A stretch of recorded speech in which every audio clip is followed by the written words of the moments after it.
Assalamualaikum warahmatullahi wabarakatuh. Halo, apa kabar pemirsa? Jumpa kembali bersama saya Nurul Ulfa dalam program Bumi Jawara.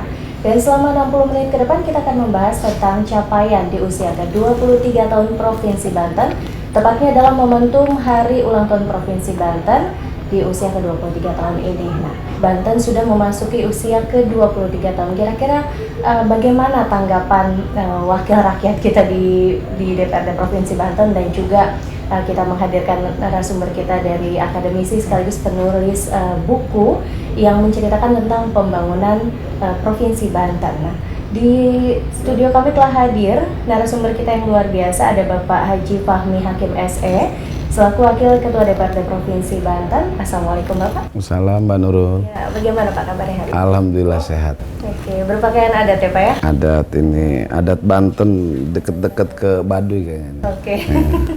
Adat Banten, tepatnya Baduy ya, daerah Kabupaten Lebak. Dan selain Pak Fahmi ada juga Bapak Dr. Haji Abdul Malik MSI, Rektor Universitas Serang Raya sekaligus penulis buku tentang pembentukan Provinsi Banten. Assalamualaikum Pak Malik. Waalaikumsalam. Apa kabarnya Pak? Alhamdulillah sehat. Oke, nggak ikut berpakaian adat Pak? Saya diundang, tetapi kapasitasnya sebagai warga biasa. Karena warga biasa jadi tidak punya Baju adat. Baju adat.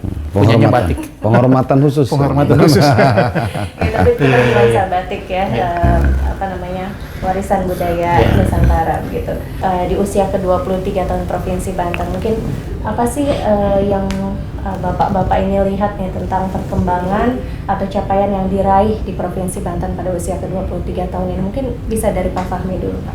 Baik Pak Nurul, makasih. Pada siang hari ini saya ucapkan terima kasih bahwa ada di program Jawara Banten.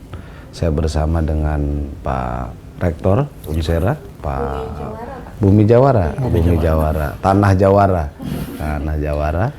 Tentu saya sebagai Wakil Ketua DPRD Provinsi Banten di usia di 23 tahun Provinsi Banten berdiri dengan Undang-Undang 23 tahun 2000, bahwa Banten dalam fase proses menuju pembangunan, di mana dengan 12 juta penduduk Provinsi Banten, 8 kabupaten kota, Provinsi Banten bagian dari sebuah penguatan terhadap miniatur dari ibu kota negara.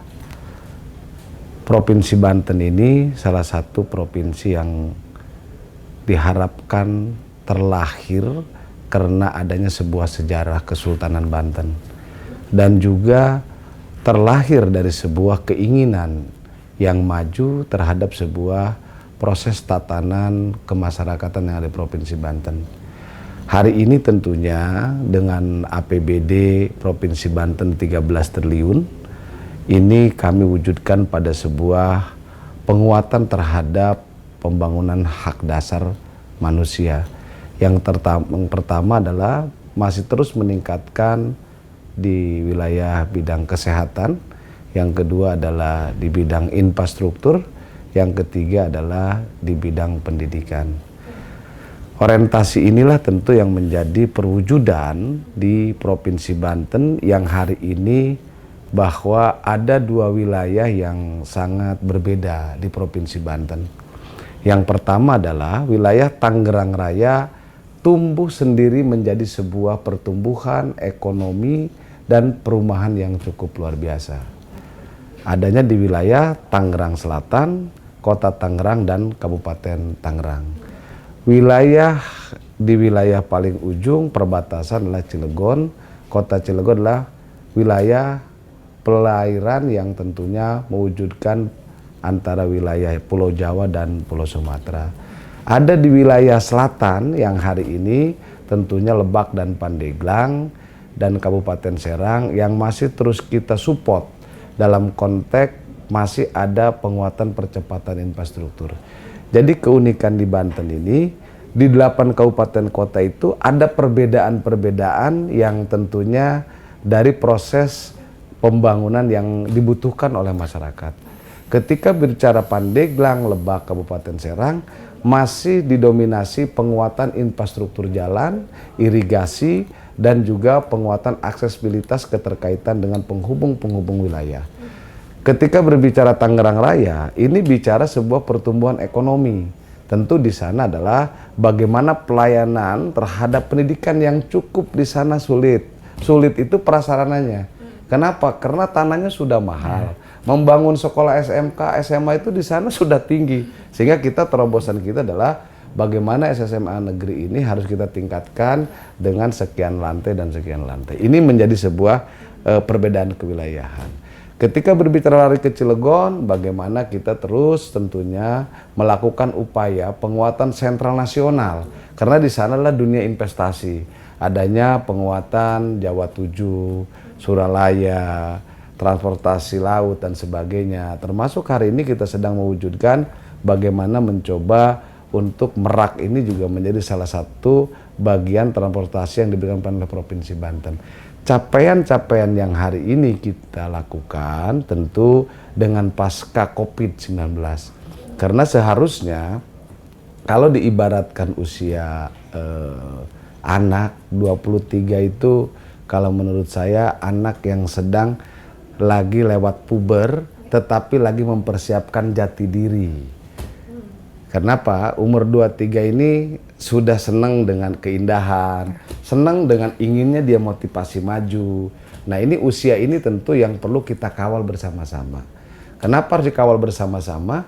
Karena kebijakan ini tentu harus berlandaskan pada bagaimana hajat hidup pemerintah provinsi hadir untuk mensejahterakan masyarakat Provinsi Banten dan bisa mewujudkan masyarakat Provinsi Banten yang betul-betul bisa hidup layak dan dia bisa hadir dalam konteks pembangunan khususnya di dunia pendidikan, kesehatan maupun juga tentunya penguatan ekonomi.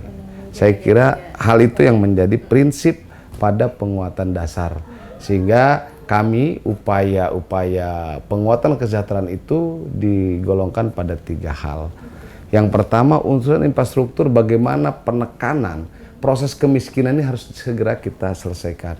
Melalui apa? Melalui program penguatan rumah kumuh, rumah tidak layak huni, jalan lingkungan. Ini harus kita tekan dengan melalui proses pembangunan intervensi provinsi kepada kabupaten kota.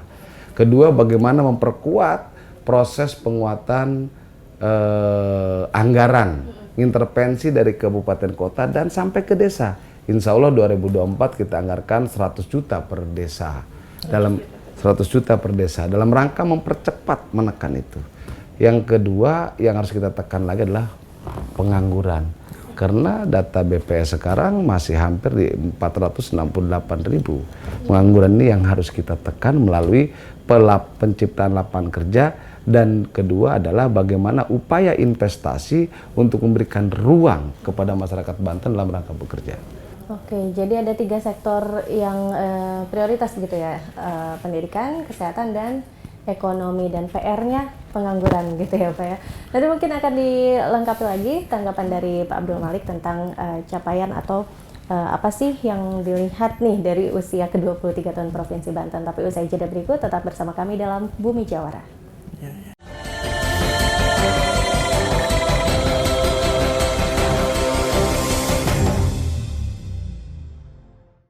Assalamualaikum warahmatullahi wabarakatuh. Hari ini Provinsi Banten genap berusia 23 tahun. Mari jadikan momen peringatan hari ulang tahun Provinsi Banten ini sebagai wujud refleksi dan untuk mewujudkan kembali cita-cita luhur berdirinya Provinsi Banten. Menuju Banten yang maju, mandiri, berdaya saing, sejahtera, dan berakhlakul karimah. Selamat ulang tahun Provinsi Banten, Banten untuk Indonesia. Wassalamualaikum warahmatullahi wabarakatuh.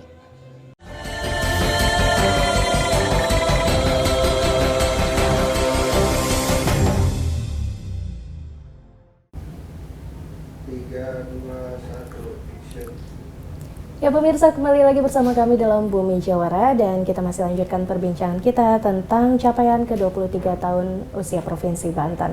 Nah, Saya ingin ke Pak Abdul Malik nih Pak. Tadi kan dijelaskan oleh Pak Fahmi bahwa ada 3 sektor prioritas ya, ada pendidikan, kesehatan, dan ekonomi begitu yang menjadi prioritas pembangunan di Provinsi Banten. Nah, tadi Pak Fahmi juga menjelaskan ya bahwa yang kalau Pandeglang Lebak mungkin lebih Pandeglang Lebak dan Serang lebih fokus ke infrastruktur. Ya. Kemudian Tangerang Raya kayaknya sudah maju ya Pak ya, lebih ke ekonominya gitu. Apa nggak jomplang gitu Pak? Ada yang sudah maju, ada yang masih belum terlihat begitu. Nah, bagaimana tanggapan Bapak? Saya kira memang problem Banten sejak dulu adalah persoalan disparitas, disparitas antara utara dan selatan. Bagaimana kita melihat tanpa ada provinsi Banten sekalipun juga kawasan Tangerang itu sudah sangat maju. Gitu kan, dibanding katakanlah wilayah Kabupaten Serang, kemudian Pandeglang terutama dan Lebak. Bahkan hingga 23 tahun usia Provinsi Banten gitu kan, disparitas itu sangat terlihat gitu kan. Masih banyak infrastruktur jalan di Lebak maupun Pandeglang yang memang sulit untuk kemudian masyarakat mengaksesnya. Untuk bisa sampai ke kota itu butuh perjuangan panjang. Bagaimana kita membaca misalnya atau melalui YouTube dan lain sebagainya, media sosial, orang untuk berobat saja harus untuk datang ke kota misalnya, di mana kesehatan itu ada, itu kan tempat-tempat kesehatan itu ada, harus menempuhnya dengan jarak yang dengan waktu tempuh yang sangat lama. Akibat apa? Akibat persoalan infrastruktur jalan. Dan ini masih problem, saya kira problem yang memang harus segera dipecahkan oleh pemerintah Provinsi Banten. Di samping juga persoalan pengangguran misalnya, karena angka pengangguran kita masih tertinggi di Indonesia ya Pak Fahmi ya, masih sekitar 480 ribuan pengangguran di Banten. Dan ini masalah, kenapa? Penganggurannya itu adalah di kalangan lulusan SMA. Lulusan SMA yang mestinya mereka adalah usia-usia produktif, tetapi karena memang tidak ada lapangan pekerjaan, mereka kemudian menganggur. Ini akan menjadi beban bagi bukan saja bagi provinsi, tapi juga buat negara ke depannya. Apalagi kita sedang dihadapkan dengan yang namanya bonus demografi. Di RPJPD saya diundang oleh pemerintah provinsi 1 atau 2 minggu yang lalu, itu juga bagaimana misalnya pemerintah Provinsi Banten punya angan di tahun 2045 itu kan ada namanya Indonesia Emas, kemudian diturunkan menjadi Banten Emas. Punya mimpi-mimpi Banten akan mencapai bagaimana gitu kan. Tetapi pertanyaan saya, bagaimana kesiapan Provinsi Banten jika misalnya angka penganggurannya sangat tinggi. Kemudian tingkat pendidikan masyarakat Banten juga ini masih menjadi PR. Karena saya membaca data itu ya, data yang ada tahun 2022 saja, karena data yang terakhir yang saya dapat tahun 2022 itu ada 45.000 lulusan SMA di Banten. Tetapi hanya 6.000 lulusan yang melanjutkan ke perguruan tinggi negeri. Jadi dari 45.000 itu hanya sekitar 14 atau 15 ribuan yang melanjutkan ke jenjang yang lebih tinggi, ke perguruan tinggi. Sisanya mereka tidak melanjutkan. Ada yang barangkali terserap di pasar kerja, tapi kan faktanya juga di pasar kerja juga banyak yang pengangguran gitu kan. Artinya tidak terserap semuanya. Artinya mereka menganggur. Ini problem jika kita mau bicara tentang Banten Emas, karena menuju Banten Emas tinggal 15 tahun lagi. Bagaimana kesiapan pemerintah provinsi? Itu satu persoalan. Persoalan kemiskinan juga sama. Angka kemiskinan kita juga sangat lumayan tinggi ya. Ada 826 ribuan masyarakat yang terkategori miskin gitu kan. Ini juga problem. Kemudian juga aspek kesehatan Pak Fahmi. Ini kan juga pemerintah negara ini sedang gencar-gencarnya untuk mengatasi stunting. Persoalan stunting di Banten juga tidak boleh dianggap main-main. Ada 28.000 penderita stunting di Banten gitu kan. Saya nggak tahu angka konkretnya, tapi ini menunjukkan betapa kita ini masih dihadapkan dengan persoalan-persoalan yang mendasar di Banten ini. Dan ini pekerjaan siapa? PR siapa? Terutama PR pemerintah yang harus kemudian diawasi oleh Pak Fahmi dan kawan-kawan gitu. Betul. Itu barangkali. Oke, jadi ternyata PR-nya masih banyak ya kalau ditelisik lagi gitu ya Pak ya. Selain pengangguran tadi kemiskinan juga ya, karena kaitannya dengan salah satu sektor prioritas tadi ekonomi gitu ya. Dan pendidikan juga, ternyata pendidikan kita masih rendah berdasarkan data BPS gitu ya Pak ya. Nah, bagaimana sih Pak Bapak melihat kinerja pemerintah Provinsi Banten untuk melakukan upaya-upaya perbaikan atau meningkatkan terutama 3 sektor tadi itu Pak? Hari ini pemerintah Provinsi Banten bersama DPRD telah melakukan sebuah prioritas anggaran, di mana fase proses hari ini kita sudah tidak lagi menggunakan meneruskan RPJMD yang lama, karena adanya proses pengosongan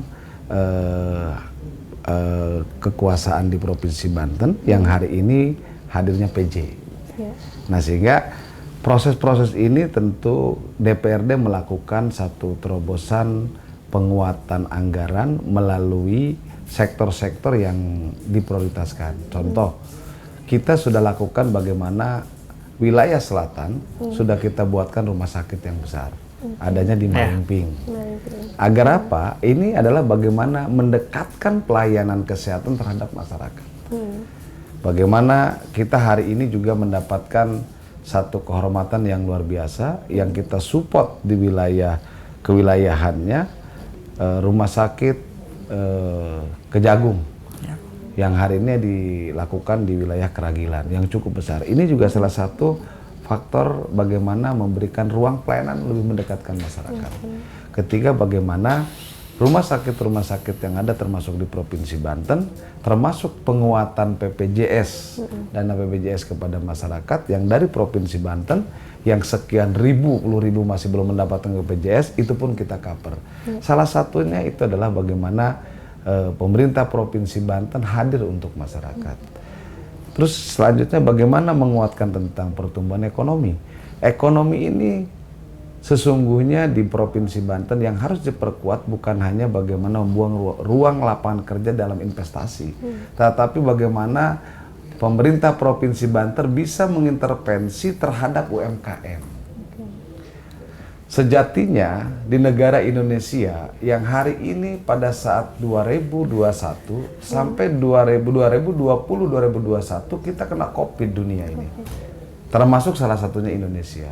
Indonesia berhasil, Pak Presiden, Menteri Perekonomiannya Pak Erlangga, bisa melakukan karena UMKM. Nah, ini sesungguhnya potensi ini yang harus juga di 2024 ini untuk dialokasikan anggaran untuk mengintervensi itu. Agar apa? Agar tumbuh ekonominya bukan hanya ada di wilayah menengah ke atas, tetapi harus di wilayah rumput ke bawah. UMKM difasilitasi oleh pemerintah, hadir bersama dengan investasi, berkolaborasi dengan investasi. Saya kira itu salah satu bagian bagaimana menekan dan menahan inflasi yang ada di Provinsi Banten, sehingga posisi keberadaan ekonomi Banten bisa tumbuh berkembang dengan baik. Dan salah satunya hari ini yang menjadi dasar tadi, bagaimana dengan adanya musim kemarau, ketahanan pangan yang hari ini juga sedang dilanda.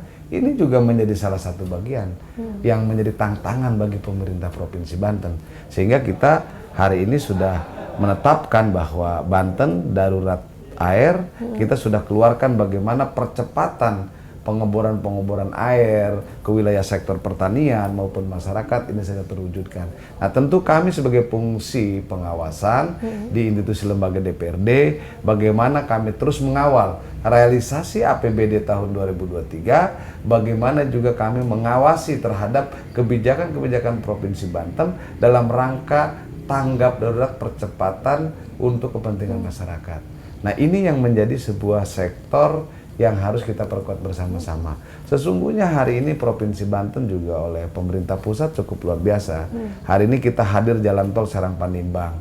Ini juga memperkuat bagaimana aksesibilitasnya antara wilayah ibu kota, ibu kota Banten kepada wilayah selatan, dan juga membuka ruang investasi. Tetapi lagi-lagi bahwa pintu gerbang investasi di Provinsi Banten juga harus dikendalikan dengan bagaimana kondisi kewilayahan kedaulatan pembangunan pertanian dan juga kehutanan. Jangan sampai menjadi bagian yang kemarin terjadi tahun yang lalu banjir di wilayah selatan maupun sampai ke sini. Nah, ini tentu kunci dari semua itu adalah konsistensi RDTR tata ruang di wilayah Provinsi Banten harus menjadi sebuah penguatan tiang besar dalam rangka menjaga sebuah sektor berjalan dengan baik. Betul, dan fungsi pengawasan juga tentu harus dimaksimalkan ya Pak ya, Maksimalkan. supaya program kerja yang telah disusun Pemprov Banten terutama dapat berjalan lebih optimal gitu ya Pak. Tetap bersama kami dalam Bumi Jawara.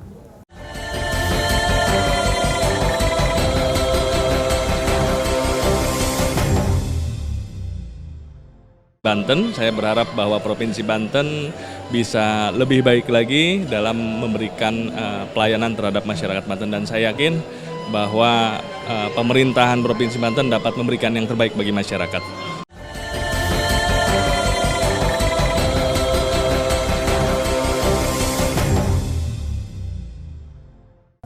Ya, kembali lagi bersama kami dalam Bumi Jawara dan masih dengan dua narasumber kita yang luar biasa membahas tentang di usia 23 tahun Provinsi Banten, capaiannya sudah seperti apa begitu ya. Dan kalau tadi kita bicara tentang program kerja pemerintah Provinsi Banten, terutama pada 3 sektor prioritas, ekonomi, pendidikan, dan kesehatan. Kemudian juga Pak Fahmi tadi sudah menjelaskan salah satu fungsi dari DPRD adalah pengawasan ya Pak ya. Bagaimana DPRD sudah mengawasi program-program yang dilaksanakan oleh Pemprov Banten. Nah, kalau bentuk koordinasi antara legislatif dan eksekutif sendiri Pak, DPRD dan Pemprov itu seperti apa Kak? Ya, saya kira Mbak Nurul tadi di paripurna sudah melihat bahwa Provinsi Banten memberikan penghargaan terhadap Prokopinda dan pimpinan DPRD.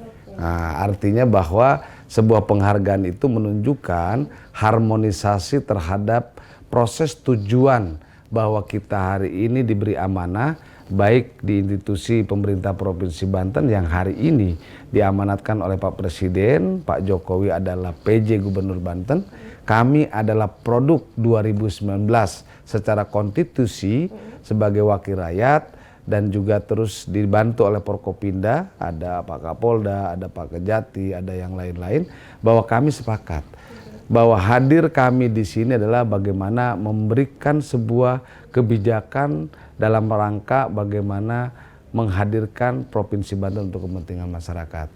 Saya kira semuanya terjaga dengan baik. Adapun posisi-posisi keberadaan kaitan dengan perbedaan-perbedaan itu adalah bagian daripada perbedaan memperkuat untuk kepentingan rakyat. Kalau DPRD punya melalui bagaimana kami adanya reses, dituangkan pada sebuah aspirasi, bagaimana berbicara tentang pokok-pokok pikiran DPRD, bagaimana kita berbicara tentang hasil fungsi pengawasan di lapangan. Nah tentu ini menjadi sebuah perwujudan yang wilayah pemerintah daerah untuk memasukkan pada RKPD dalam rangka mewujudkan konkret bahwa wakil rakyat hadir untuk masyarakat. Karena masyarakat hari ini tidak pernah tahu bagaimana kewenangan provinsi, bagaimana kewenangan kabupaten, kota, atau pusat. Yang jelas bagi rakyat Banten, kalau jalan kami rusak, Pak Fahmi nggak bisa bekerja. Nah itu tentunya yang kami perwujudkan bersama-sama. Sehingga bagaimana Provinsi Banten bisa mengintervensi terhadap sebuah proses pembangunan agar proses pembangunan dari mulai desa sampai ke kota tentu bisa mampu diakselerasi dan bisa mampu bagi mereka untuk dinikmati dengan sebaik-baiknya. Jadi harmonisasi ya tadi kata kuncinya antara pemerintah Provinsi Banten dengan DPRD Banten. Nah, barusan dapat penghargaan iya, kita. Dapat penghargaan dari Pemprov Banten. Kalau Pak Malik melihatnya seperti apa Pak? Harmonis apa enggak sih ini Pak? Kalau tadi lihat di dalam rapat paripurna memang tersimbolisasikan ya, harmonisasi itu tersimbolisasikan dalam bentuk tadi itu pemberian penghargaan, kemudian potong tumpeng bersama. Tapi persoalannya itu tatarannya di elitis ya. Kenapa orang masyarakat luas kan tidak juga melihat secara langsung situasi itu. Terus yang kedua pertanyaannya, apa betul-betul itu harmonis itu kan? Maka maksud saya ini sesuatu yang sudah bagus. Tinggal bagaimana harmonisasi itu diturunkan sampai ke level bawah. Dengan cara apa? Ya tadi itu, melakukan percepatan pembangunan, saling dukung satu dengan yang lain, jangan saling jegal. Kalaupun ada dinamisasi, saya kira sesuatu yang alami saja. Jangan sampai harmoni, tapi di ujungnya dinamis. Terjadi kemudian perpecahan. Itu yang tidak kita inginkan. Lebih baik dinamis, tapi ujungnya adalah harmoni gitu kan. Karena bahaya kalau harmoni, nanti jangan-jangan terjadi perselingkuhan. Kita kan nggak tahu. Nah itu kan. Ini yang juga saya kira harus ada keterlibatan masyarakat untuk melihat situasi itu. Yang pasti saya kira usia 23 tahun itu bagi sebuah daerah bukan usia yang anak kecil lagi, yang sudah saatnya memang ada hasil yang dirasakan langsung oleh masyarakat dari dampak adanya Provinsi Banten, dampak adanya pembangunan. Karena saya melihat saya menghitung APBD senilai 13 triliun itu luar biasa. Kalau itu memang dimanfaatkan untuk sebesar-besar manfaat bagi masyarakat, banyak ya, bagi rakyat, saya kira itu. Itu saya kira starting point-nya. Jadi memang tidak hanya diperlihatkan di ruang DPRD harmonisasi itu, tapi harmonisasi itu diwujudkan dalam bentuk-bentuk kerja nyata, saling mendukung antara antara eksekutif dan legislatif di lapangan gitu, seperti itu. Jadi ada hasilnya ya Pak ya? Ada hasilnya yang memang dirasakan langsung oleh masyarakat. Tidak harmonis hanya di seremonial. Iya, nggak boleh begitu gitu. Oke, Pak, bicara tentang hasil, capaiannya apa sih yang paling nyata Pak di usia ke-23 tahun ini, Pak Fahmi mungkin bisa menjelaskan. Anggap saja sebagai kado ulang tahun begitu. Ya, pertama bahwa kita tahu bahwa khusus di infrastruktur jalan, kewenangan Provinsi Banten itu hari ini sudah hampir 80% tuntas. Pembangunan infrastruktur jalan beton, mantap. Nah, karena per tahun PU itu tidak kurang dari 1 triliun. Kita dorong penganggaran. Hanya diperlukan, tadi yang kata beliau tadi, bahwa diperlukan adanya pembangunan jalan ini bukan hanya pada konteks meningkatkan atau memperbaiki, tapi perlu memberikan ruang yang lebih besar lagi. Sehingga untuk memberikan ruang investasi maupun juga tumbuh perekonomian baru. Sehingga tidak madet saja di wilayah Tangerang gitu kan. Tidak madet saja di wilayah-wilayah strategis investasi. Sekali-kali bagaimana ruang aksesibilitas yang dibuka ini juga bisa menjadi ruang investasi di wilayah selatan dan sebagainya. Nah ini saya kira menjadi perwujudan bersama. Kita tahu bahwa pendapatan PAD Provinsi Banten ini khusus hanya yang lebih besar adalah dari pajak PNKB, dari motor dan kendaraan. Yang oriented ekonominya itu otomotif itu hanya 30% dari 100% ekonomi. Nah, hari ini bisa mampu memberikan kontribusi masyarakat Banten terhadap pajak kendaraan bermotor itu 8,5 triliun. Yang menjadi bagian dari sebuah PAD pemerintah Provinsi Banten. Nah, ini diperlukan adalah bagaimana pencapaian target tadi yang harus dikejar adalah bagaimana targetnya bukan lagi bicara pada dasar penguatan dasar, tapi harus lebih pada pertumbuhan ekonomi. Nah terus kedua, bagaimana juga hari ini tumbuh berkembang dunia pendidikan universitas. Unsera, kita sudah berikan ruang Universitas Negeri Untirta, UIN. Hari ini Pamulang juga sudah mulai tumbuh.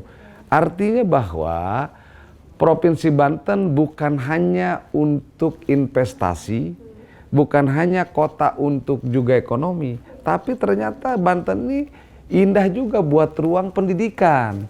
Nah sehingga pemerintah Provinsi Banten harus hadir juga dalam rangka bagaimana memberikan sebuah supporting pelayanan terhadap sarana prasarana pendidikan. Dan bukan hanya pada sektor pendidikan negeri, tapi juga kepada pendidikan swasta.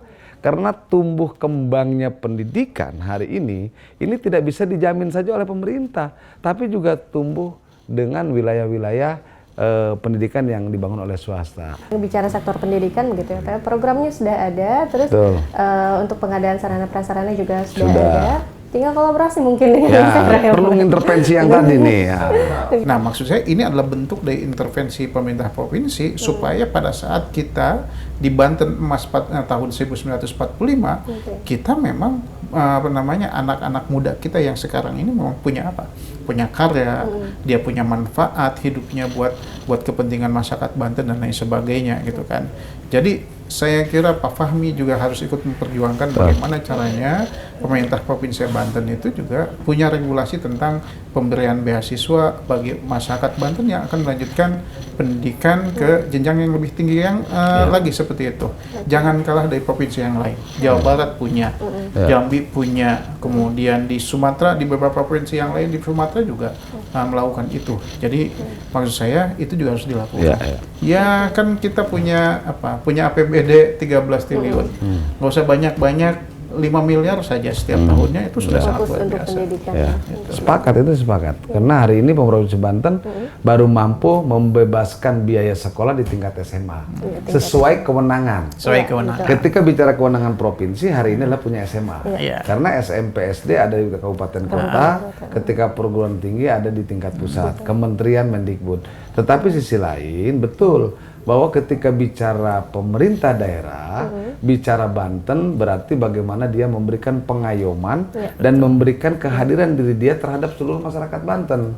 Saya kira ada hal yang nggak terlalu masalah, dan saya kira hari ini justru butuh Banten ini membutuhkan anak-anak muda yang memiliki kualitas kapasitas yang tinggi, khususnya adalah sekolah-sekolah perguruan yang perlu kita support agar dia ketika sudah selesai menjadi bagian orang yang tentunya melakukan penguatan terhadap pembangunan di Provinsi Banten. Oke, dan ini kaitannya juga dengan pengangguran ya, salah satu Betul. Salah meningkatkan satunya itu. pendidikan, menekan angka pengangguran. Jadi kalau pendidikan tinggi begitu kan peluang kerja juga lebih luas gitu ya Pak ya. Betul. Nah, bicara tentang pendidikan ada satu yang menarik mungkin pendidikan vokasi ya. Bagaimana sih di Banten Bapak melihatnya, mungkin dari Pak Fahmi dulu? Ya, saya rasa pendidikan vokasi ini kan lebih kepada Siap kerja begitu apa ya, bentuknya kita ini sebenarnya sudah, pemerintah pusat sudah punya lembaga tenaga kerja di BLKI. Provinsi Banten, BLKI. Nah, kedua kita juga sudah punya SMK. Nah, hanya yang perlu diperlukan lagi adalah pemerintah daerah dalam hal ini perlu adanya MOU dengan seluruh investasi agar apa yang dibutuhkan investasi terhadap keterampilan bekerja itu ada di sekolah SMK tersebut.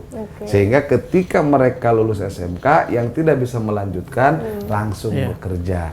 Nah, ini yang diperlukan adalah kebijakan goodwill pemerintah dengan DPRD perlu melakukan sebuah terobosan seperti itu kepada dunia investasi. Oke, jadi kan kalau kita bicara pendidikan tinggi tapi tanpa keterampilan gitu ya, belum Susah maksimal juga. ya Betul, untuk betul. masuk di dunia kerja. Nah, kalau Pak Malik sendiri Pak melihat tentang vokasi Dalam konteks ini untuk DPRD itu kan juga punya fungsi legislasi. Jadi harus juga menelurkan regulasi-regulasi yang kalau kita bicara tentang vokasi yang mengarah kepada itu. Misalnya gini, ketika ada investor mau masuk gitu kan, harus ada prasyaratnya adalah memberikan peluang kepada anak-anak Banten gitu kan untuk bisa misalnya magang dan lain sebagainya, itu kan seperti itu. Itu juga upaya-upaya kita untuk meningkatkan skill dan kemampuan anak-anak muda di Banten gitu kan, sehingga apa? Jangan sampai Banten ini kan punya banyak kawasan punya banyak industri ya, macam-macam industrinya, tapi ternyata kebanyakan karyawannya bukan orang Banten. Ini persoalan. Artinya apa? Di mana SMK kemudian? Mana link and match antara SMK dengan dunia industri, antara perguruan tinggi dengan industri. Nah, disitulah kemudian negara harus hadir. Dalam hal ini provinsi harus hadir. Apa? Membuat regulasi yang memungkinkan ada ada kerjasama antara lembaga pendidikan dengan di dunia industri seperti itu.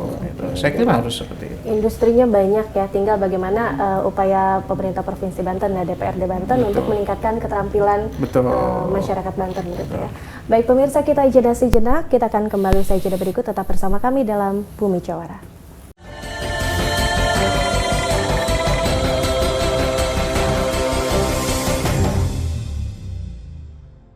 Selamat kepada seluruh masyarakat Banten. Terima kasih kepada para aparatur dan penyelenggara negara di Provinsi Banten, termasuk para anggota Dewan, atas kerja keras Anda semua selama ini, dari mulai pembentukan Provinsi Banten. Saya mau ucapkan terima kasih dari hati yang paling dalam atas kerja keras mereka, walaupun di sana-sini masih banyak hal-hal yang perlu menjadi perhatian dan peningkatan kita semua. Tapi sekali lagi kita mesti bersyukur bahwa Banten sudah maju, walaupun kalau bicara tentang keinginan masih banyak yang belum tercukupi. Tetapi saya yakin selangkah demi selangkah, sedikit demi sedikit kita akan menjadi lebih baik dari saat ini.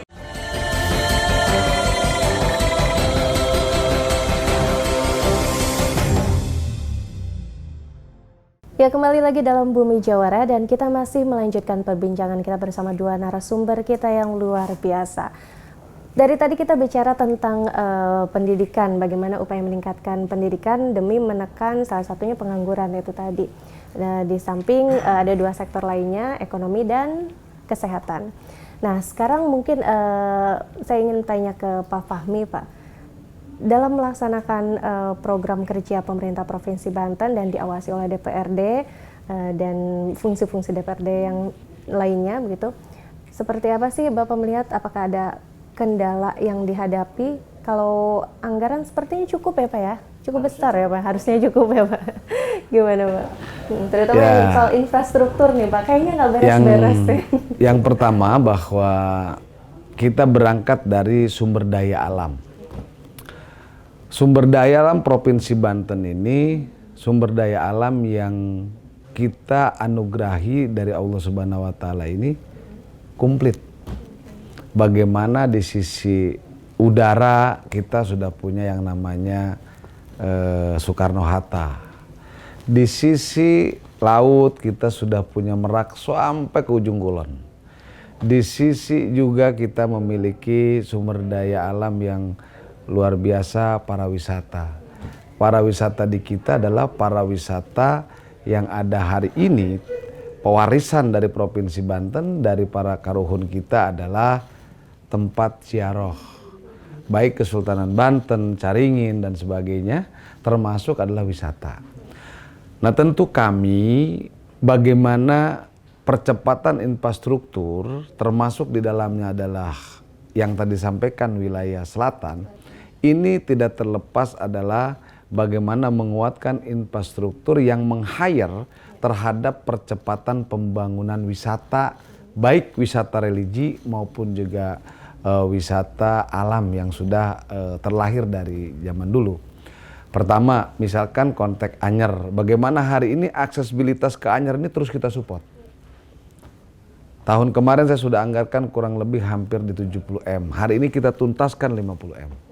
Bagaimana wilayah selatan, kemarin kita sampai ke negeri awan, di atas awan. Kita sudah hire. Sekarang kita udah persiapkan lagi kurang lebih hampir di 200 miliar untuk di wilayah Lebak, perbatasan dengan sampai masuk ke wilayah Sukabumi. Bagaimana percepatan infrastruktur itu adalah untuk menumbuh kembangkan proses sumber daya alam yang ada di Provinsi Banten ini menjadi sebuah pertumbuhan ekonomi. Bukankah hari ini jualan view itu lebih mahal? Baik main TikTok, main YouTube, main IG dan sebagainya. Nah, sekarang ini media sosial ini lebih meyakinkan. Coba lihat YouTuber sekarang kan, itu luar biasa Pak Rektor. Gaji DPRD dengan YouTuber kalah. Nah, padahal mereka cuma ngambilnya dari alam. Jalan-jalan, dilihat ke ujung kulon, dilihat ke Anyer, kemana. Mereka sudah luar biasa. Nah saya kira tempat-tempat ini perlu menjadi sebuah penguatan pertumbuhan sektor sumber daya alam yang kita lakukan menjadi sebuah pertumbuhan ekonomi baru. Nah, saya katakan ketika berbicara infrastruktur sudah hampir 80%. Bahkan kemarin kita menetapkan kembali kurang lebih hampir 15 ruas jalan tingkat kabupaten kota yang kita tarik ke provinsi untuk kita intervensi kembali. Nah tentu hal ini sejatinya infrastruktur ini tidak akan selesai hanya konteks di wilayah Provinsi Banten. Kami melihat contoh Kabupaten Serang. Kabupaten Serang, Bupati Serang, Bu Tatu itu mereka konsen 10 tahun di infrastruktur. Sekarang jalan-jalan kabupaten dan desa berakses kepada provinsi sudah beton semua. Nah, saya kira hari ini saya bilang bahwa 5 tahun ke depan nih Banten sudah bukan lagi bicara hak hak dasar, bukan lagi bicara penguatan infrastruktur, tapi bagaimana miniatur Banten ini menjadi sebuah miniatur pertumbuhan ekonomi yang tidak lagi ketimpangan dengan hanya wilayah satu, gitu loh. Harus di semua, gitu loh. Jadi bagaimana kalau harus diciptakan, bagaimana orang kalau ke Anyar itu jangan hanya melihat laut, harus sampai ke Pandeglang melihat di sana ada misalkan perkebunan. Hari ini kita sedang lakukan tentang legislasi Perda penguatan sumber alam yang bentuknya itu seperti kita akan membuat kebun raya. Kayak model kita bikin kebun raya Bogor. Nah, ini sedang kita lakukan nih di wilayah Anyer dan Carita. Perdanya sedang dibikin. Nah, kenapa kita bikin satu sektor itu agar apa? Agar pengoptimalan sumber daya alam ini bisa dilakukan untuk menjadi pertumbuhan, saya bilang. Jadi 5 tahun ke depan, 10 tahun ke depan ini Banten udah berbicara ekonomi. Udah nggak di akses jalan lagi. Jangan lagi bicara akses jalan, kalau itu bicara itu terus nggak maju-maju namanya. Tapi tunggu gubernur yang akan datang. Oke. Nah, Pak gimana Pak jalannya? Tadi kan yang dicontohkan Kabupaten Serang. Betul. Ya. Kita lihat Pandeglang Lebak gimana Pak? Saya kira saya sepakat, memang yang harus kita benahi terlebih dahulu adalah infrastruktur dan pemerintah sekarang sedang fokus ke situ. Cuman jangan lupa pengawasannya, karena kita juga tidak ingin infrastruktur yang dibangun gitu kan besoknya kemudian rusak gitu kan. Ini kan problem gitu kan. Jadi disitulah harus ada fungsi pengawasan. Kemudian yang kedua juga selain itu banyak infrastruktur jalan kita misalnya ternyata lebarnya juga masih belum sesuai. Jadi membangun infrastruktur itu juga harus memprediksi 5-10 tahun ke depan akan ada peningkatan populasi dan lain sebagainya. Sehingga Pak, pembangunan yang kita lakukan dari sisi infrastruktur tidak mubazir. Bisa dimanfaatkan dengan sebaik-baiknya. Termasuk juga pemerataan pembangunan infrastruktur sampai ke wilayah-wilayah yang selama ini menjadi masalah. Misalnya di Lebak, di Pandeglang. Kita sambut baik, kita apresiasi misalnya pemerintah membangun rumah sakit di Malingping, kemudian satu lagi di Labuan, di Labuan, terus satu lagi di Cilograng, di Cilograng gitu kan, itu juga supaya ada aksesibilitas terhadap kesehatan juga bisa mudah didapat oleh masyarakat. Kita fair saja apa yang dilakukan oleh provinsi misalnya, selama itu baik yuk kita dukung sama-sama. Tapi jangan lupa juga jangan sampai membangun sesuatu sisi fisik tetapi orientasinya lebih orientasi politis misalnya, karena itu tidak akan laku, tidak akan memiliki nilai manfaat. Contohnya kritik saya adalah tentang misalnya pembangunan stadion, Stadion Banten International Stadium itu kan juga saya kira menyisakan masalah. Konon kabarnya uangnya dapat ngutang gitu kan. Tapi sampai sekarang pemanfaatannya nggak ada.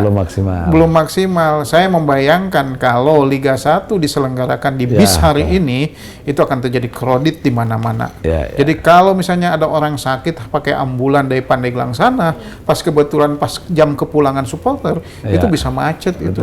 Bisa mati di tengah jalan. Nah, itu juga berarti kalau begitu pemerintah juga zolim. Jadi jangan dibiarkan. Kapan itu bis itu akan digunakan? Kalau tidak digunakan juga mubazir, buat apa gitu kan? Nah, uang rakyat di situ pertanggungjawabannya di mana? Jadi kalaupun nanti membuat infrastruktur atau apapun juga yang betul-betul jauh bermanfaat. Satu lagi yang saya ingin kritik dari pembangunan jalan misalnya, ini kawasan KP3B ini adalah kawasan wajahnya Provinsi Banten. Tetapi jalannya masih butuh sampai dengan 23 tahun, sampai dengan usia 23 tahun belum juga tuntas. Problemnya apa gitu kan? Masa sampai dengan berapa kali pergantian gubernur, berapa kali pergantian DPRD, tetapi juga itu belum tuntas. Ini problem gitu kan. Masyarakat akan melihat itu kok gitu kan. Makanya baiknya segera diselesaikan lah itu gitu kan. Padahal ini ya Pak ya, pembangunan jalan ada di daerah mana? Iya, dan saya mungkin tuh gini, jembatan Boge gitu kan, itu sudah bagus jembatannya, tiba-tiba turun langsung mengecil gitu kan. Ini ada apa sih? Masa urusan, saya kira kan urusan komunikasi saja kan, mestinya selesai. Lakukan pendekatan dengan masyarakat si pemilik lahan sebetulnya selesai. Tapi kenapa nggak selesai? Apa harus turun akademisi gitu kan untuk menyelesaikan? Jadi gini, kalau kita ingin menemukan jalan yang mulus itu kan datang ke Tangerang. Tapi kalau kita ingin menemukan jalan yang lebar, kecil, datanglah ke P3B gitu kan. Ini persoalan. Jadi bisa jadi objek wisata juga. Nah itu. Objek wisata jalan. Khawatir saya ada TikToker yang bikin itu kan. Nah itu udah habis nanti Provinsi Banten. The power of social media. Nah itu persoalan gitu itu. Ya. Tanggapannya Pak, dikritik loh Pak. Ya itu saya sangat setuju dan sepakat bahwa dari kemarin saya kebetulan sebagai wakil ketua yang membidangi pembangunan. Kami sudah selalu lakukan penguatan di anggaran kaitan dengan bagaimana mentuntaskan jalan KP3B yang saya katakan sepakat bahwa ini adalah jalan wajah. Kemarin kita terus konsolidasikan penganggaran untuk bagaimana menyelesaikan dari proses problemnya pembebasan, yang kedua tentang fisik. Nah, apa yang menjadi kaitan solusi, saya kira sepakat dengan Pak Rektor bahwa ada beberapa ruas jalan di situ tidak terselesaikan karena ada wilayah-wilayah perumahan yang kemarin mengatakan bahwa mereka mau dibayar. Tetapi secara peraturan perundang-undangannya bahwa itu adalah masuk pada pasos-pasum. Nah, butuh goodwill pendekatan tadi yang harus dilakukan, konsolidasi antara pemerintah Provinsi Banten, pemerintah kota, dan juga pelaku dunia usaha properti yang ada di wilayah-wilayah jalan yang masuk di KP3B. Didampingi akademisi juga tentu ini perlu menjadi sebuah keharusan, karena kami melihat bahwa betul kalau bicara pada sebuah konteks 23 tahun harusnya sudah tuntas. Kemarin Covid saja saya masih bisa membuktikan 160 miliar membangun jembatan Boge.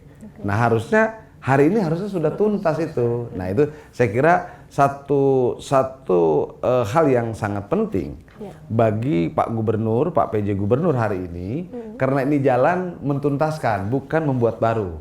Artinya siapapun pemerintah yang hari ini hadir adalah menyelesaikan program-program yang ada. Nah, sehingga ini satu tantangan tersendiri bagi Pak pemerintah daerah Provinsi Banten, dalam hal ini Pak PJ Gubernur dengan jajarannya, OPD dalam hal ini Dinas PUPR, untuk segera mensukseskan itu. DPRD secara institusi, secara kewenangan kami sudah clear mendorong, menguatkan anggaran kaitan termasuk juga pada tatanan legislasinya kaitan dengan jalan ini segera dituntaskan. Bahkan bukan hanya ini, kami juga sudah sampaikan keterkaitan dengan wilayah pariwisata di wilayah antara jalan Padarincang sampai ke Anyer. Itu juga ada sepotong-sepotong. Itu juga kami sudah sampaikan bagaimana itu segera dituntaskan agar bahwa jalan di Banten tidak lagi seperti tadi disampaikan Pak Rektor bahwa jalannya membesar, menyempit, membesar gitu kan. Nah, kalau orang dari besar jadi kecil, kurus kan bagus diet berarti ya. Nah, tapi kalau habis diet naik lagi kan juga nggak baik ya. Nah, artinya ini tentu menjadi PR bagi kami sebagai hari ini penyelenggara pemerintah daerah untuk segera mentuntaskan hal tersebut. Nah, selanjutnya kaitan dengan bis. Sepakat bahwa tujuan bis ini adalah meningkatkan derajat Provinsi Banten, memiliki stadion yang layak, yang cukup besar, yang sama seperti di Jakarta ada JIS, di Banten ada BIS. Tapi ini semua perlu penyempurnaan. Bahwa hari ini kenapa BIS tidak masih bisa dilaksanakan? bagaimana di sana karena belum ketersediaan jalan akses masuk yang layak, parkir yang layak, dan kedua adalah kami sudah berkoordinasi dengan Kementerian PUPR bahwa dari Palima sampai BIS jalannya harus dibesarkan. Nah ini tentu kami sedang kawal itu juga, bagaimana program ini bisa berjalan agar bahwa hadirnya BIS itu selain meningkatkan tentunya olahraga sepak bola di Provinsi Banten, tetapi juga menjadi bagian bahwa BIS itu juga menghasilkan ekonomi dengan stadion yang memiliki kapasitas yang cukup baik dan stadion yang bisa juga menjadi hiril terhadap proses pertumbuhan ekonomi yang baru.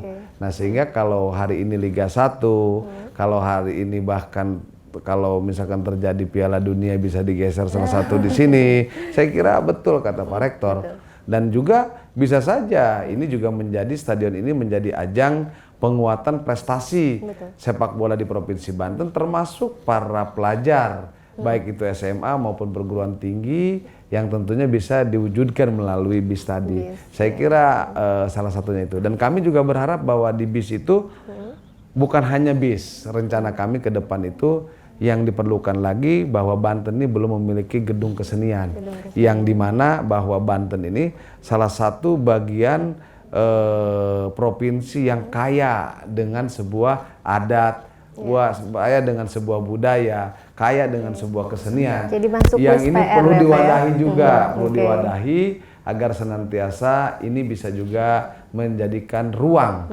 bagi anak-anak bangsa khususnya di Provinsi Banten dalam rangka mengeksplor dirinya terhadap sebuah karya kesenian. Oke, jadi PR-nya itu pengangguran, infrastruktur, dan BIS ya, sudah masuk list. Pendidikan juga ya Pak ya? Oke. Pemirsa jangan kemana-mana, kita akan segera kembali usai jeda berikut, tetap bersama kami dalam Bumi Jawara.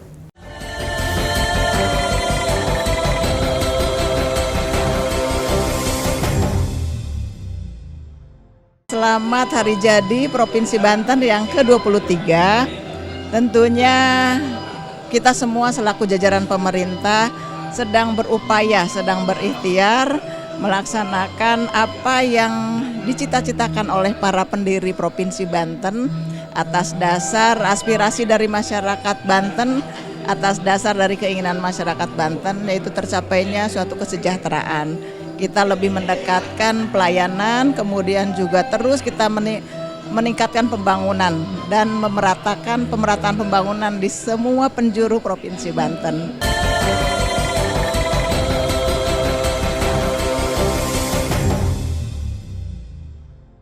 Terima kasih pemirsa, Anda masih setia bersama kami dalam Bumi Jawara dan kita berada di penghujung segmen Bumi Jawara kali ini. Bicara tentang 23 tahun Provinsi Banten, mungkin ada catatan-catatan khusus yang ingin disampaikan, entah itu kritik, saran yang tentu saja bisa membangun daerah Provinsi Banten. Mungkin dari Pak Fahmi. Saya ingin menyampaikan catatan penting bagi Provinsi Banten dan pemerintah Provinsi Banten, termasuk pada kami sebagai institusi lembaga DPRD Provinsi Banten. Yang pertama, bahwa catatan pertama kami ingin tuntaskan pembangunan-pembangunan yang tentunya hari ini belum bisa dituntaskan dan dinikmati oleh seluruh masyarakat. Yang kedua adalah bagaimana di tahun politik ini adalah pengawalan demokrasi dengan baik. Bagaimana juga demokrasi dijalankan dengan asas-asas tentunya kebersamaan. Dan bagaimana juga Pilpres, pemilihan legislatif di Provinsi Banten ini terselenggara dengan sebaik-baiknya. Nah tentu catatan ini yang sangat penting karena ini di tahun politik. Nah yang terakhir tentu closing saya, mari kita bersama para ulama, para kiai, seluruh komponen akademis, seluruh masyarakat, mari kita bahu-membahu bersama membangun Banten. Banten untuk Indonesia dan kita bersama-sama, Banten milik kita bersama. Silakan Pak Malik. Tema ulang tahun Provinsi Banten yang ke-23 tahun ini adalah Banten untuk Indonesia. Nah, tidak cukup dengan slogan Banten untuk Indonesia, tapi juga harus diterjemahkan oleh para pemangku kebijakan, pertama diterjemahkan dalam cara pandang. Paradigmanya adalah paradigma bagaimana Banten itu untuk Indonesia. Bukan lagi Banten untuk kepentingan diri sendiri, kepentingan golongan, kepentingan partai, atau kepentingan mempertahankan kekuasaan. Kalau itu masih terjadi, maka sangat mustahil Banten akan untuk Indonesia. Karena orientasinya masih sangat dasar. Karena itu juga tagline itu juga harus harus diiringi dengan sikap mental yang baik dari para pelaku kebijakan atau pemangku kepentingan, dalam hal ini pemerintah provinsi lah, termasuk juga DPRD Banten. Terus yang kedua juga opini yang terbangun di Banten sampai dengan sekarang, saya kira dominannya itu opini yang terbangun adalah opini masih tentang politik dan kekuasaan gitu kan. Mestinya opini yang terbangun itu lebih dominan adalah opini-opini tentang pembangunan gitu kan. Artinya kalau opininya yang sudah terbangun adalah tentang opini pembangunan, berarti memang pemerintah sedang giat bekerja melaksanakan draft pembangunan gitu kan, seperti itu. Saya sih itu. Jadi kalau memang kita ingin Banten ini untuk Indonesia gitu kan, berarti orientasinya jauh lebih meng-Indonesia gitu kan. Itu yang memang harus segera diterjemahkan, bukan hanya sebatas semboyan gitu kan. Itu barangkali yang bisa saya sampaikan. Selamat ya untuk Provinsi Banten yang ulang tahun yang ke-23 ya. Satu pertanyaan saja untuk kedua narasumber. Apa yang perlu dibenahi Banten ini? Komitmen. Oke, Pak Malik? Dua. Ya. Kesadaran, pertama harus ada kesadaran. Kalau para pemangku kebijakan tidak punya kesadaran dia sebagai pejabat, maka pembangunan Banten tidak akan pernah tercapai gitu kan, karena dia tidak sadar bahwa dirinya adalah sebagai pejabat gitu kan. Itu ya, kesadaran dan kepentingan. Jadi kesadaran tuh dia sadar bahwasanya dirinya pejabat. Kalau dia sadar berarti dia punya kepentingan. Betul. Kepentingannya adalah bagaimana menjadikan Banten lebih baik lagi gitu kan. Pak Fahmi, komitmen antara Pemprov dan DPRD atau bagaimana? Semuanya. Artinya komitmen itu adalah harus konsisten. DPR-nya konsisten, komitmen, pemerintahnya komitmen, rakyatnya komitmen. Kalau seluruh komitmen semua dijalankan, saya kira Banten akan lebih maju. Akan lebih maju. Oke, jadi komitmen antara semua stakeholder ya, baik pemerintahan, eksekutif, legislatif, seluruh akademisi juga mungkin dan masyarakat begitu ya. Komitmen biar tercipta harmonisasi yang sesungguhnya begitu, dan juga kesadaran dan kepentingan bukan kepentingan buat dia sendiri ya. Kepentingan bahwasanya dia penting hadir sebagai pejabat. Betul, kepentingan bahwa dia penting hadir sebagai pejabat dan penting untuk menyejahterakan masyarakat Banten begitu. Mungkin mau mengucapkan ulang tahun ke Provinsi Banten? Baik, terima kasih. Bismillahirrahmanirrahim. Assalamualaikum warahmatullahi wabarakatuh. Saya Haji Pami Hakim, Wakil Ketua DPRD Provinsi Banten, mengucapkan selamat Dirgahayu ke-23 tahun Provinsi Banten. Semoga semakin maju dan bisa mampu mensejahterakan masyarakat Provinsi Banten. Banten untuk Indonesia. Ya, Assalamualaikum warahmatullahi wabarakatuh. Saya Dr. Abdul Malik, Rektor Universitas Yang Raya, pada kesempatan ini mengucapkan selamat ulang tahun ke-23 Provinsi Banten, Banten untuk Indonesia.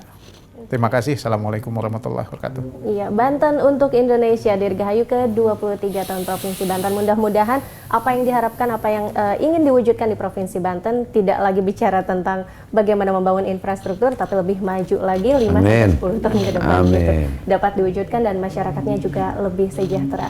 Pemirsa, itu tadi perbincangan kita dalam Bumi Jawara bersama dua narasumber kita yang luar biasa, Bapak Fahmi Hakim selaku Wakil Ketua DPRD Provinsi Banten, dan Bapak Abdul Malik, Rektor Unsera sekaligus penulis buku tentang pembentukan Provinsi Banten. Terima kasih mohon sekali. Koreksi, bukan pembentukan Provinsi Banten, menjadi orang Banten. Oh, menjadi orang Banten. Oke, penulis buku tentang menjadi orang Banten. Penulis buku menjadi orang Banten. Oke, penulis buku menjadi orang Banten.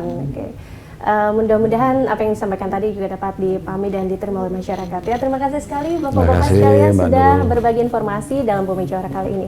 Saya Nurul Ulfa mewakili kerabat kerja yang bertugas undur diri. Terima kasih, sampai jumpa dan wassalamualaikum warahmatullahi wabarakatuh. Waalaikumsalam. Waalaikumsalam warahmatullahi wabarakatuh.